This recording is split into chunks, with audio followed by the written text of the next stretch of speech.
Mhm.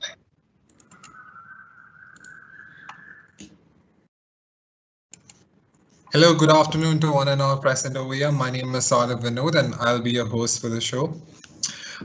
So, joining me is two talented young people from Resolute AI. Mr. Pawan Kumar, the Associate Director of AI Labs. His experience in building products and has helped him constantly integrate technology in different areas like education, process automation, manufacturing, design, and marketing. He's also been mentoring students from schools and colleges as he believes that the access to right curriculum is a limitation in this country. And along with him is Smita Jha, the Vice President of Marketing and Strategy of Resolute AI, with over 15 years of experience in product development, management, and marketing in technology and consumer products. And also, as an ex HP employee, she is responsible for the introduction of many products into the market. And I'm handing it over to the speakers. Thank you. Hi, I apologize for the delay. We had a bit of a technical glitch between Linux and Microsoft, so we're handling that. I'm going to go on, Saurabh. Thank you for the introduction. Just a second. Oh, great. All right. We're going to cover, as you know, we're going to cover life-saving AI use cases during the pandemic, then discuss a little bit about AI hype and a reality checklist, and then talk about what the post-pandemic world is going to look like. I think everybody has their own vision of it. Ours is going to be a bit more practical and talk about what actually will be implemented in the Indian situation and what's happening in the general market. So thanks. Pavan, we are going to start with the next slide now.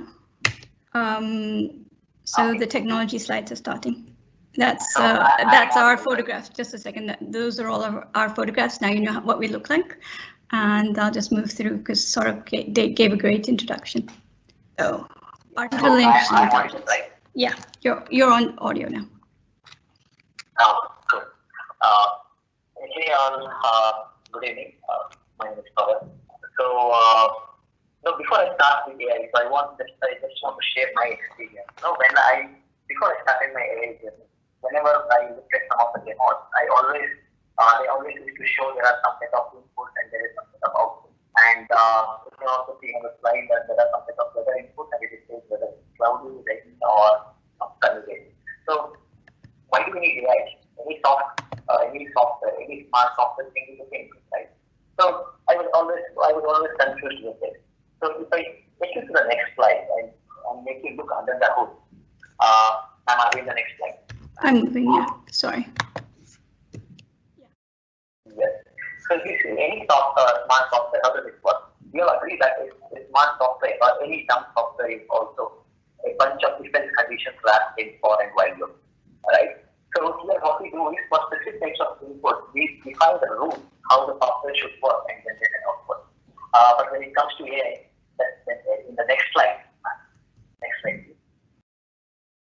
Yeah, we're on the AI model slide. Yes. So the next slide, and in this slide, you can see that the AI model we don't define rules for the AI model. What we do is we say, look, model, this is your input and these are our outputs. So you figure out the rules that you want to use to come up with the solution. So what we can also see is we can see multiple parameters. That means we choose a huge amount of data to feed into the AI model before we start asking the model to predict anything. Right? So when I talk about, so this is very similar to how the humans work. Right? So it is all bunch of rules that we define. We look at something, we hear for something, and then we learn. So the next slide. You can see, can you try reading this slide? Yeah, I think he wants you to take some time and just try and read this for him. Yes.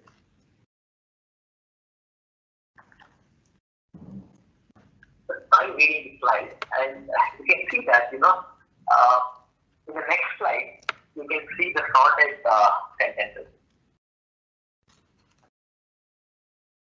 Having that slide now? Yes. Yes. So what is it saying? It says that AI is nothing but understanding the data as well and then making logic out of it. Right? It takes the data and makes the logic out of it. Just like how the human brain does. So we see lot of cars. We see lot of cars before we understand how the car looks like. And we will not say that nobody teaches us how the new car looks like, right? So we see a new model, new make, we really understand this is a car because of our learning that we had with so many other cars, right? Yeah. Yes, ma'am. So in the next slide, let's look at how important the data is first, right? So when I see the whole AI model is based around data, so data plays a very important role. So we say garbage in, garbage out. So we feed an AI model with garbage data, it also gives the garbage output. So how do we handle this? If you see the Google initial model, they created a model and they asked the model to rate based on the photo of the suspect. Can you rate how, what is the criminal rate or how risky it is, right? Based on a photo. So they gave one white man photo and a black man photo. Because of the bias data, the data started, the model started predicting high risk level from the black man than white man. So this kind of racial bias is one side. And there's one more model which was trained majorly on all the chicks that are taken. So the model was, you can also go live, you can Google search and you see the link there. You can input any of your text and it will convert it to the chicks website. So what that model does is, it always encounters or it always makes words like, brave, honesty, warrior. These words with male, whereas beauty, beautiful, prettier, cooking and weak to women, right? So these kind of biases are what we need to deal with. So even in a global community, we are actually looking at how do we make this data neutral before we feed it to a model. Because data neutrality is one thing any data scientist should take care of before we feed the model.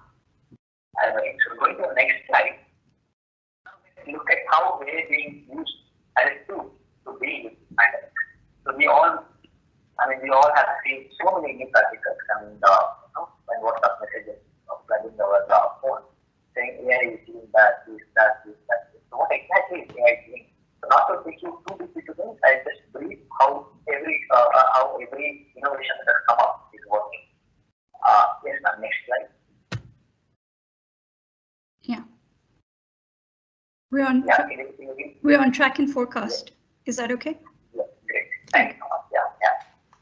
So we all know that the better we can track the virus, the better we can fight it. Right? So what happens here is, you can ask me, before AI also we were doing weather forecasting. Even with AI we are doing forecasting. What is the difference? Right? So when we're doing the forecasting before AI, what we're doing is we doing statistical modeling. So this modeling used to take account of how the data has been and what would be the next set of stages, right? But here what AI does is it understands the different aspects related to those data points. Majorly this forecasting is being used in stock market, right? So and also when we say that we can also see that Indian pandemic outbreak rate, the death rate, the prediction, lot of prediction and forecast are coming out. So we come to the next set of challenges. So the major challenge that we have is the fake news. We all know that the fake news makes more damage than the disease itself. So how do we differentiate this fake and real? Do you want people to sit and read all the articles and then verify? So this AI, they have created an AI model which actually classifies real and fake news. How does it do? So it actually takes into a textual concept. So we have something called as natural language processing, natural language understanding. So natural language understanding is a conceptual understanding of how the information is given. So it can be put out in different ways, but the information is same. So this AI model actually goes through different set of news articles from different sources, from different demos to understand the original news of the real news and then classify and then present it. So there are a lot of models actually working to bring real news to you. So the next use case is where we actually see AI being used to localize and find hotspots. So how do they do it? There was a Canadian company called Blue Dot, which actually predicted this outbreak 1 week before any of our gave out their first public or issued their first public warning. So how do they do it? So what they do is they actually monitor all the search results of that particular locality of the demographics. So they map the search results with all the different things that those people in the demographics are doing, and then they arrive at their solution. Then they arrive at a conclusion. And when they say conclusion, no AI model gives you a conclusion. So the AI model only predicts. It says that, look, I am 95% confident, 95% confident that there could be something else. There could be something else. So that is what AI does. Okay, and moving on. The next set of AI use case is in diagnostic. Now, next slide, please. Yeah, I moved. Yes. Ready. So many companies came up with computer vision solutions to predict disease from text radiographs and CT scans. So what they do is they train the model with lot of infected patients radio or test radiographs and CT scans, and then they ask our AI model to identify those features which are there in the infected person and not there in the normal person. So with more and more data, it becomes more precise. If you remember, in December or in November, there came an I saw it in InShot basically. There was this article that said that there is an AI model which can predict COVID-19 symptoms with 98% accuracy. If you see that 98% accuracy is related to 5,000 data points that we use. So with more and more data points, we can have more errors. So with less number of data points, we can have less errors. So that is right. So with more number of data, we become more generalized. With less amount of data, the model becomes very limited. So that is one use case where computer vision is being used. And the other use case, you see, you might have received a message saying that cough for good, cough to fight against COVID. So there are multiple companies which are collecting the cough samples of a healthy person and then symptomatic person.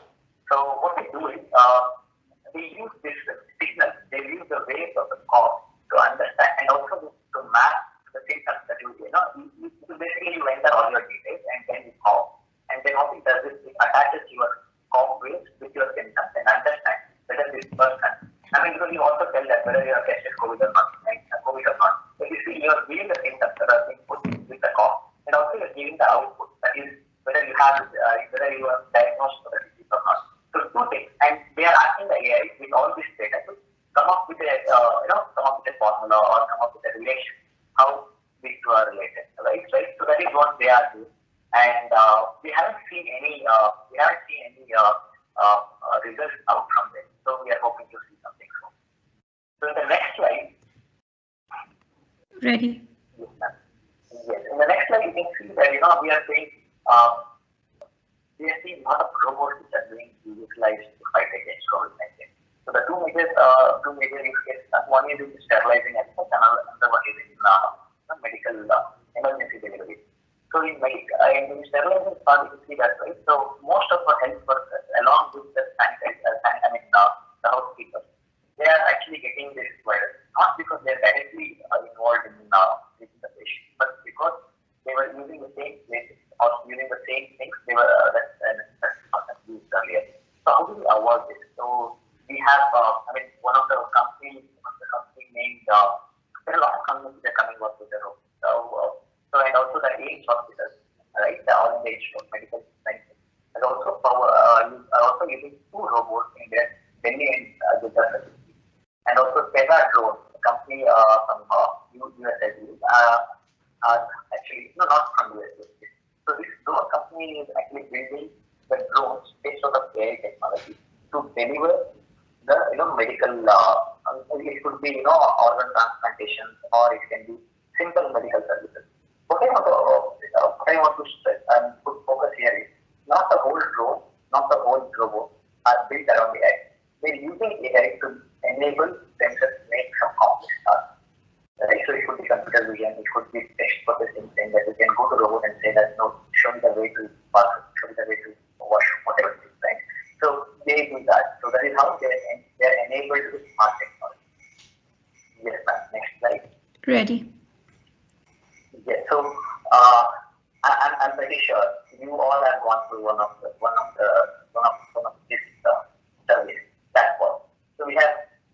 conversational AI, and we also follow the chatbot, right? This technology not only allows everybody access the data, but also adds personalization to it, right? So you can just Google search and get the data. But what does the chatbot do? The chatbot does something different, like it personalizes the data for you. Right? So today we see Alexa, Siri, and Google Assistant. So we are using them in our day-to-day life.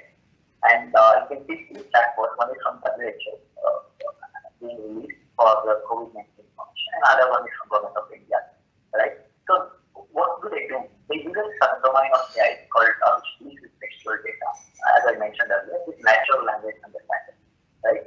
So I mean, as a human being, I can differentiate between I am sick and can't work, and I am sick of work.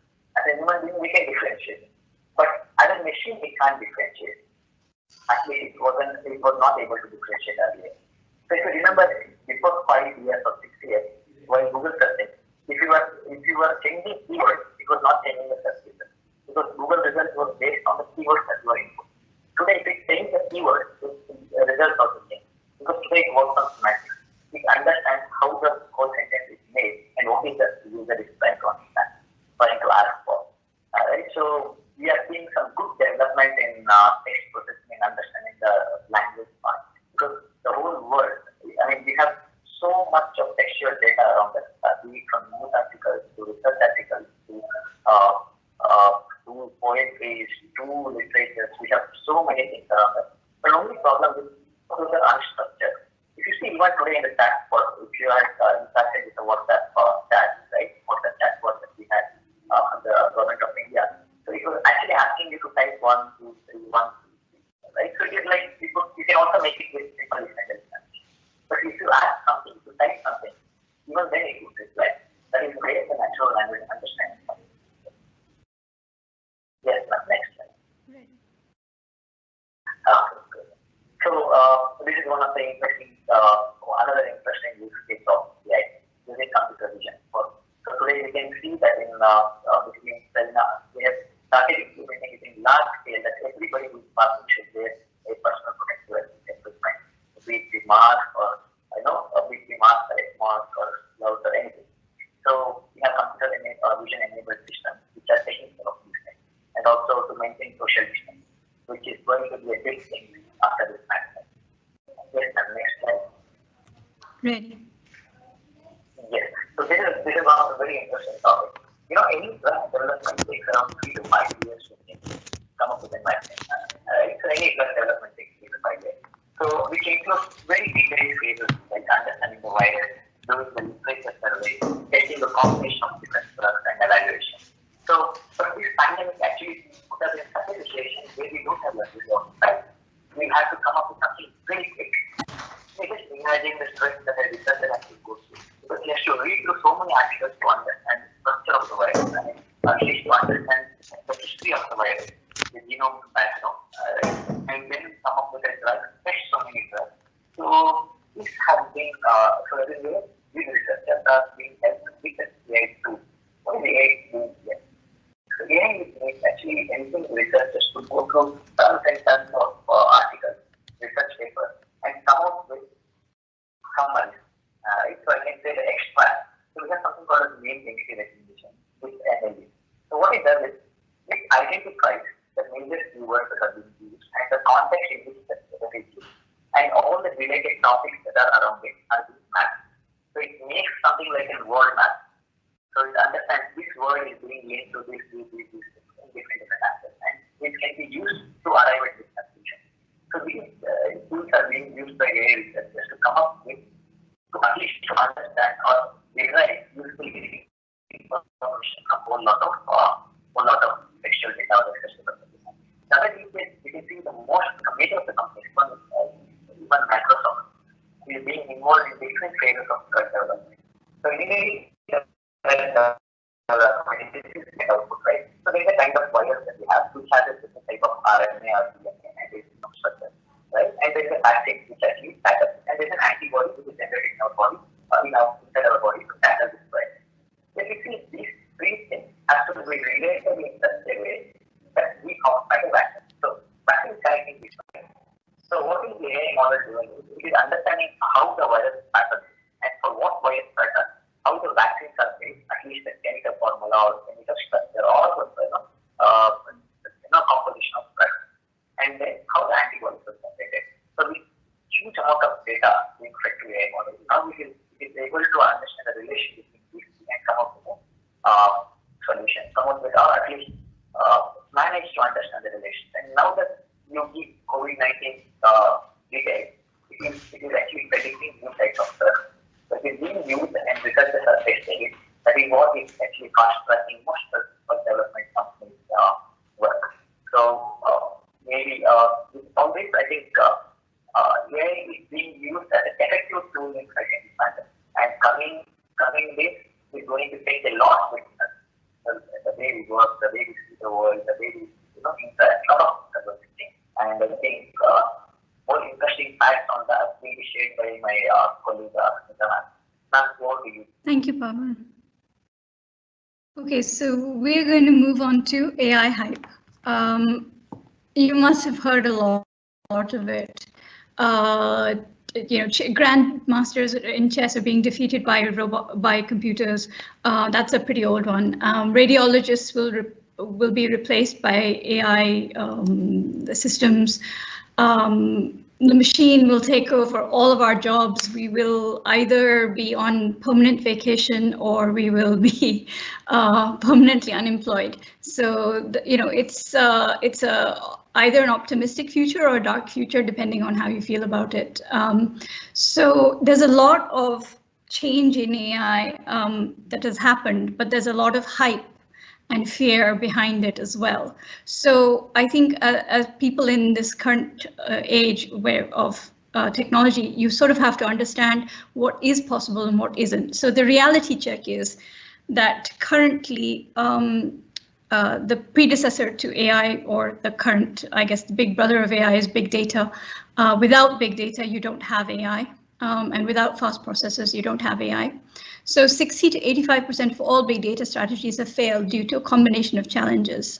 This is not necessarily directly AI, but another thing that Accenture mentioned last year is people are completely hesitant or scared by AI. So a lot of people have stopped using the phrase artificial intelligence. Instead, they use it applied intelligence or digital intelligence. Some companies say augmented intelligence because it's actually human brains who are coming up with this programming, who are coming up with these systems, and then it's helping us with our current tasks. So however you look at it, there is a rapid amount of AI development in the industry. There are success stories currently related to small scale pilots or research projects, but it's moving from academics and highly funded startups to smaller startups like ours and to other sort of government institutes and things like that. So there's some AI hype, but there is also a bright future. So I just wanted to show you, I don't know how many of you know the hype cycle. In the chat box, if you can kind of let us know how much, just start asking some questions, because I'm sure after Pawan's discussion you have some. But the hype cycle here is basically, it starts with a product innovation trigger, like something new, and then it ends with a plateau of productivity where the technology is so immersed, it's in the consumer base, it's mass marketed, it's everywhere you look around. So there's an in-between kind of set of stages which are called the peak of inflated expectations, where you expect a technology to respond brilliantly and it doesn't. Then so that leads you to the trough of disillusionment, and then you have a slope of enlightenment, where finally, it hits a plateau of productivity where everybody gets to use it. Now, a lot of AI things in the market right now, if you see the bottom, it says less than 2 years, 2 to 5 years, 5 to 10 years. Currently, computer vision is in the trough of disillusionment.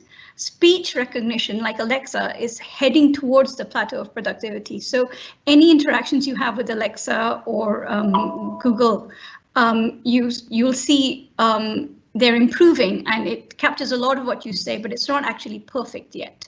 There are other things like robotic process automation, NLP, natural language processing. Chatbots are still in the peak of inflated expectations. So this is a really interesting hype cycle. And I think if you are looking into investing in AI or trying to figure out what technologies you want to look at, this is a good place or piece of information, so you kind of understand where technology is and how mature it is. Thanks. There's a lot of AI investment, so it is not just hype. There is investment and some successful projects. The AI impact is supposed to be $14 trillion by 2035, and that's 16 industries, starting off with the ones listed here. And I think you'll see healthcare is number 3. I think that this is last year's information. Because of COVID, you'll find that healthcare, supply chain, customer engagement, and quality and safety are going to shift up on this priority list, especially healthcare. So especially healthcare. Let's move on. Let's just look at some AI post-pandemic strategies. This is a sort of a combination of how would you look at it as a business and then which technologies are actually help you. You can ask questions later for specific ways of implementing them, or you can, I guess, contact a lot of different companies and find out their specialities. Resolute AI does not cover all of these, so this is not a self-serving presentation. So businesses currently, as you've seen, have come up with reactive steps to ward off major losses because of AI. We're all working from home as much as possible. They are trying to figure out how their supply chains are working. I know a lot of products are stuck at ports or stuck in trucks.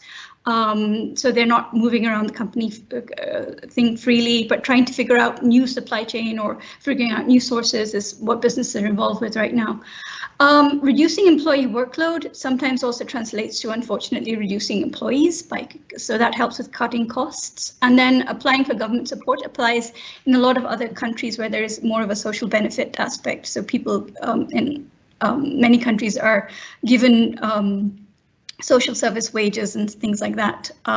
India, unfortunately, due to our population, to do many things, while we have ration and other things available, we don't have startups, we don't have that necessary, I guess, safety net. So this is a little thing from MIT Sloan where they came up with a little flow chart. So can you offer your services via another channel? Can you offer it as a product or online? Can you, or if you're online, but you can't currently deliver, can you create partnerships? So you've seen retail and higher education are currently moving online. We've seen these webinars flourishing right now as everybody wants answers to their questions.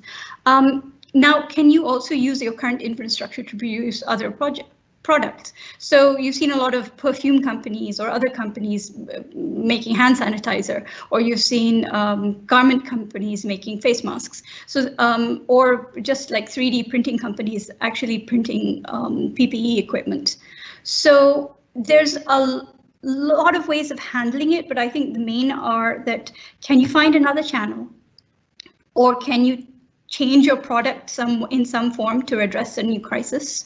So those two things are pretty important. Acquiring new infrastructure is hard. So, but it is possible if you have tie-ups with partners. And there are a lot of people willing to partner at this point. If you look on LinkedIn, so many partnership requests. Find the right hashtag and you can get people willing to partner to provide a different service that your product or your employees can actually provide, or work on something new. Every crisis, as we know, this is from BCG, so every crisis creates attitudinal shifts that has new policies, new ways of working, and new consumer behaviors. Now, all of these impact us as businesses. I'm not going to go through these examples very strictly, but things like when the government, which was a policy shift, when the government implemented demonetization in India, because we had mobile access, we had new payment platforms like Paytm. When you have things like mobile access and then cheaper internet, which is an an economic kind of change in the market, then people have access to streaming services. So suddenly Netflix has different pricing for different stratas. Amazon Prime is there. You've got Hotstar. So there's so many new options and new things because of different issues. Obviously, demonetization could be seen as a crisis, but mobile access and cheaper internet is not a crisis, but it's an opportunity. So you can also look at a crisis as an opportunity. Always a silver lining somehow. Okay. Finally, the post-pandemic business strategies that we believe are going to help us and hopefully help us as a company as well as the rest of you. You need resilient and responsive technology. So we believe that you should put people first. That's employees and customers. We believe that job descriptions will be reading 25% office, 75% work from home. I'm in TCS, which is one of the biggest companies in India, is trying to implement a plan for 25-25, which is 25% people working in the of their company working in the office, and in 2025. So that's something that is a dramatic shift in the environment. So those shifts also shifts the hiring trends. What kind of people are you looking for? You're looking for people who can function individually. You're looking for people that know how to collaborate within, these technologies. You're looking for people who are comfortable on video calls, are comfortable with verbal communication through email. So there's many different skill sets that are going to become more important. You can't just be a technology, like if you're a tech person, as Pavan and I was in the past, you need to also develop skills that improve your communications, because there's no way past it now. So if they're saying that in post-COVID travel is decreasing, by the way, 9/11, they shut down all flights in the US for a couple of days. That impact had 15 months of impact on travel decreasing in the US. This COVID, people are scared to travel to their other destinations. It's not just the planes themselves. It's not planes or trains or buses. You just don't want to be around other people. So travel will decrease, but you need to still increase customer interaction as a business. So you need customer interaction infrastructure. You need to partner with your customers to figure out, are you going to use the same platforms? What are you going to do? Our current problem with Pavan being on Linux and not being able to log in was an example of that. You need a proper interface. So now, where does AI come in on this, or where does any advanced technology come in? Virtual reality interactions, digital conferences, hybrid events, where you kind of combine physical presence with a lot of interaction that you can have online rather than being there. Any physical event will now can't just be the meeting of faces or meeting of handshakes, because nobody's going to shake hands in the future unless I don't know, there's a lot of hand sanitizer around, but those offline events now have to change their focus and change their scope. So they have to be more personalized and more specific, and there has to be a good reason for having them. So other things like work locations will be analyzed for risk management. COVID-19 is not just a virus. It has shown us that our previous disaster management, all the big companies have them. I remember in HP, I had to source from multiple different countries, and every time my disaster management, I used to wonder, okay, why do I have to do it? And then suddenly there's a tsunami in Japan, and then your sourcing goes off. And obviously you're worried about the people there, but you're also worried about your supplies. So disaster and risk management will actually be more implemented in companies now. They will be using AI for this. They will be using other technologies for this. They will have plans in place. They will have a more diversified set of work locations, so that if they do need to keep functioning, they are in a variety of places. It could be floods, it could be fires, it could be whatever it is, but that analysis of the risk will happen in the future. Employees, again, contactless interactions with your employees and your customers. How can you make it? How can you make entry and exit into your business or into any part of your systems contactless. You're not going to do fingerprints anymore. You're not going to do touch screens, or you're going to avoid it like crazy. So voice recognition, facial recognition, gesture analysis. Can you just wave? If anybody's seen Minority Report, you remember Tom Cruise manipulating his screen with his fingers. So those kind of things, it's on the horizon, and there are some ways that you can do it. But facial recognition, that's what we do, and voice recognition are already here. Just quickly, I don't think we actually have all that much time, but I think it's important to address social distancing and hygiene of a company will actually impact the company's reputation and its ability to do business. The government has sent out, this is the Indian government, has sent out notices to all of its people that they will have to have Arogya Setu, and they will have their managers will have to do Arogya Setu check. So are they safe? Are they not safe? Are they in a red zone? All of those things will be checked by Arogya Setu, the app, and the manager has to do the check of that before they're allowed to come into the office. We will have to do that. Anybody who's working in an office for our companies will have to be, unfortunately, if the government asks us to do it, we will have to do it. That kind of tracking, you can have computer vision tracking where there's a temperature checking. You can have government tracking apps. You can have a lot of different things. Things like, are people washing their hands frequently? Did they get up and wash their hands? Unfortunately, if the government asks us to do it, or maybe even if the company employees ask, they want to work in a workplace where other employees are also following these stringent norms. So it's not surveillance is a bad word and people's privacy is another word, but where it comes to the safety of your fellow people, and do you want to work in a company that doesn't employ, they might start saying that if you employ this kind of system, then we'll want to work for you because you're a safer company. Okay, quickly, top tech trends and impact on post-COVID environments. The big data is the fuel for Industry 4.0. We all know that, we've heard the hype. Companies can understand future risks using past data and real-time understanding, the same way that they're using tracking for, COVID. The same systems are in place. You need to know what your customers are doing. You need to know what your customers' soft spots are, what their difficulties are, if you want to service them. So the problem is, how do you do that?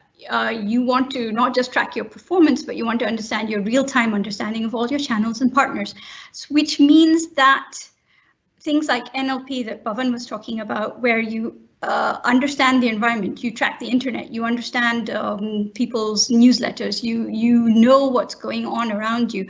If you have an AI system that can do that, and just kind of understand your whole business environment from suppliers onwards.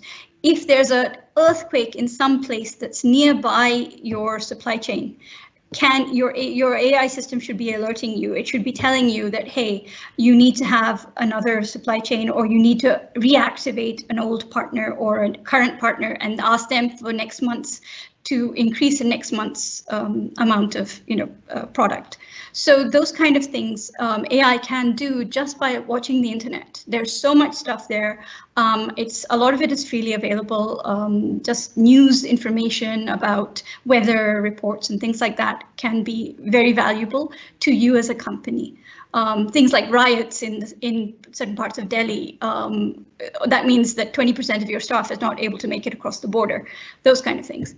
Cloud computing. Cloud computing, if you're not there yet, or if you're thinking about it, yes, there's a lot of privacy issues, but as a startup or as even an individual, keeping a lot of your stuff on cloud, it keeps it safe as long as that cloud company you've checked. Do they have multiple servers? Is your data, is there data redundancy? Is it stored in 2 places? Can you get access even if there's an earthquake in Japan? So those kind of things.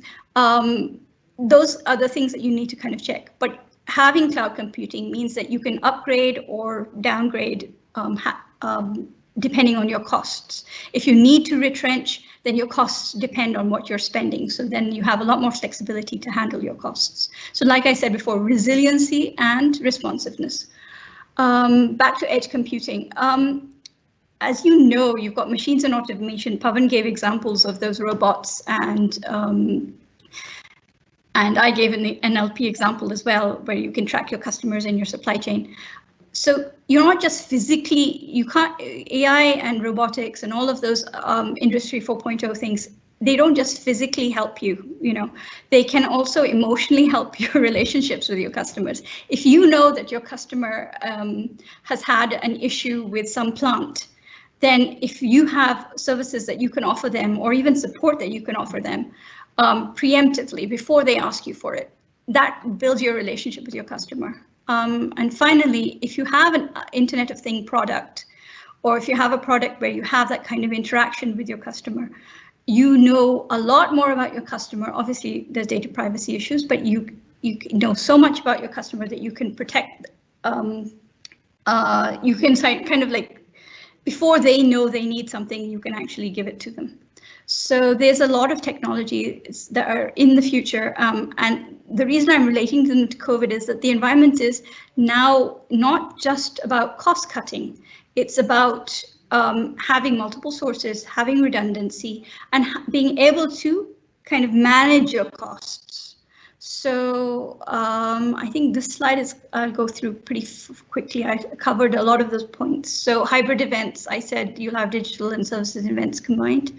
Warehouses is something we didn't talk about, but warehouses, as you've seen, if you can move into an online model, people will want to, they will shop and they will go to shops, but they will do it for a personal experience. They'll do it for clothing that they want to touch and feel. They'll do it for buying the best mangoes, because your mother cannot buy those mangoes without actually poking every one of them. So those kind of experiences will still happen, but a lot of stuff if it can be done by e-commerce, it should be done by e-commerce. And then I think the last one was virtual reality interactions. We had, when I was starting out a long time ago, everyone was talking about how everybody is going to interact with their customers virtually. And at that point, they actually meant like online games and stuff. So you could walk into a game environment and explore the store. That's a lot more likely to happen now. I think that COVID has actually changed that landscape, and if you can have a store walkthrough on your site, that's a good idea. If you can have products that you can turn 360 degrees, so you actually show your customer something that would normally be a high touch product, like I like trying my laptops before I buy them. If you can actually show me a 360 degree kind of scan of it, I'd be more likely to buy it. So I think this checklist, I've actually covered all of the criteria. You need to know what a technology can and can't do. You need to know where it is on the hype cycle before somebody persuades you that you need it. You also need to know which stage you are yourself as a company. Are you now starting digitization, or are you going to move into digitization? Like basically you have to move into digitization now. The world is going to be online, and it is going to be networked. So there's no choice there. But as you're moving, you should understand that you don't necessarily need to run before you can walk. And I think the rest are, after you've established all your performance criteria, evaluation criteria, and validation of your standards, you need to ensure privacy, security, and ethics. And in the COVID world, we'll be handing over a lot of control to the government, to healthcare, to things. People will know things about us because of our apps and the stuff that we do that they didn't before. There will be a lot more computer vision sort of apps and things going around where they will be checking our temperatures. So the intrusiveness of that needs to be mitigated by making sure that we follow good principles when we're implementing them. And companies need to do that, and individuals need to think about it. So I think we went way over. I apologize. We have questions. Do we have questions? Yes. Thank you. Thank you for that session. So there's a couple of questions coming up, would a decision-making learning machine that perceives and records memories with a complexity comparable to humans be conscious?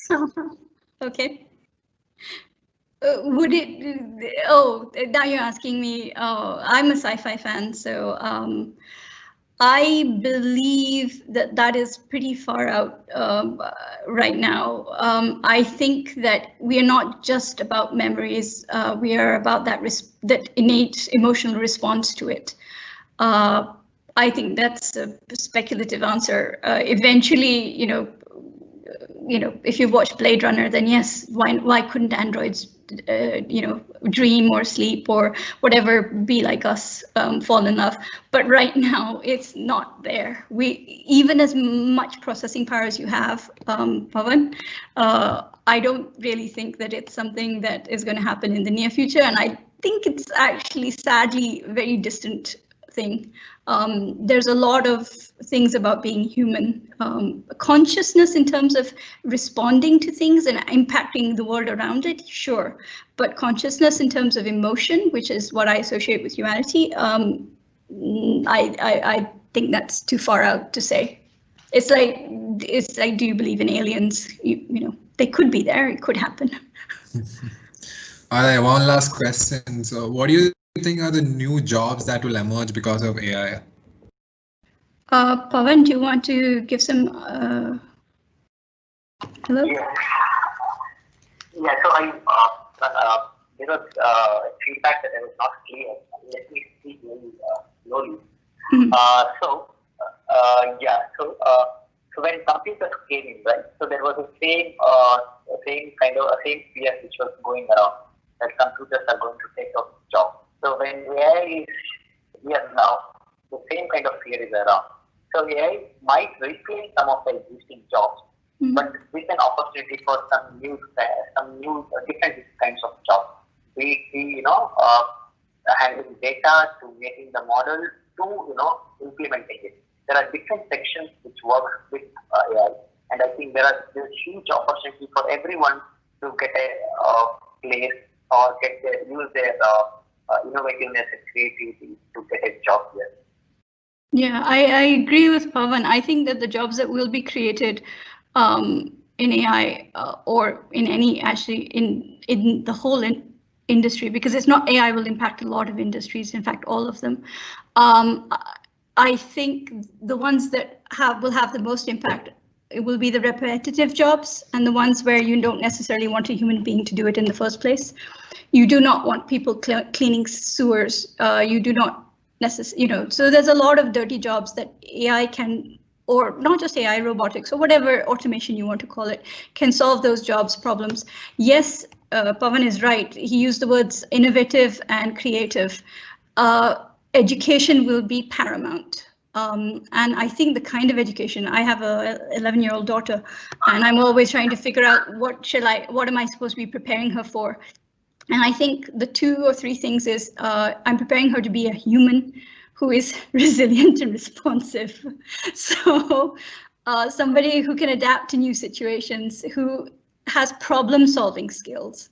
So the jobs that will come up will be the ones that require creativity. They will be the ones that require not necessarily, I don't think it necessarily math-based, although I know a lot of techies would disagree with me, but I think maybe the ones that require higher order thinking. And again, emotions. So when you're interacting with other human beings, when you're any of the service industry jobs, which unfortunately have been cut short by COVID, those kind of jobs will continue to be human. And the ones that will be created by AI, they'll be design. I think coming up with new ways of using the same tool or coming up with new tools, anything that creates. So a lot of people are hopeful about the future. It's not all dystopian Hunger Games. It should be more positive, because we should, India, we're a population with migrant laborers and with a lot of people in the lower end of the scale. If anything can move them higher up in the scale, it should be education. So those jobs, the thinking ones. Great. I think with that, we come to the end of the session. Thank you, Pavan. Thank you, Smita, for having given this amazing session. I am sure that the attendees would have taken a lot from this. My apologies again. Sorry for the technical glitch. Okay.